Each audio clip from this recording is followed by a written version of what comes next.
तो राष्ट्रीय स्वयंसेवक संघ जिते 100 वर्ष पूर्व आरंभ है आम देखा ये भी गोटे पाराडाइम शिफ्ट है भलिया घटना।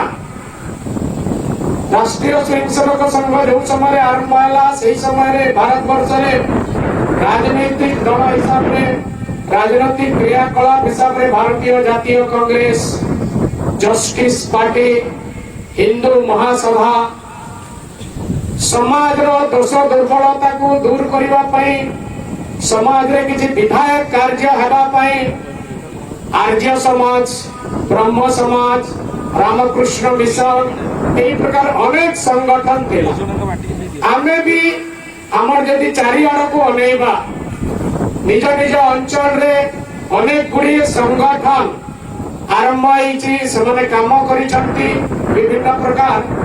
तो संगठन आरंभ जो होउछि से आरंभ केमिति होउछि निश्चित भाव में किछि जन बसुचंती से संगठन रो लक्ष्य उद्देश्य निश्चित करा होउछि किए सभापति रहिबे, किए संपादक रहिबे, कोषाध्यक्ष किए रहिबे, का ना रे हम बैंक अकाउंट करबा, जो माने हमर संगठन रो सदस्य रहिबे तांको पई नियम कोन हेबो, मेंबरशिप फीस कोन दिया जिवो, तांको पई जो रजिस्टर तयारी हेबो सेइतरे तांकर ना किंतिया उल्लेख करबा इत्यादि इत्यादि।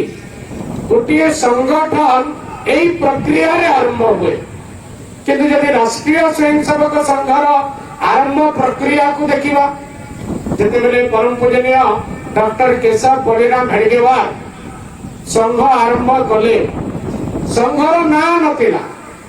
संघ आरंभ होला जो दिन से ही दिन ये राष्ट्रीय स्वयंसेवक संघ नारे कौनसी काम कौनसी संगठन एक प्रकार आरंभ है डॉक्टर हेडगेवार कही नथिले। आपण माने आश्चर्य हेबे संघ आरंभ हबार 6 मास परे तार ना दिया गला राष्ट्रीय स्वयंसेवक संघ।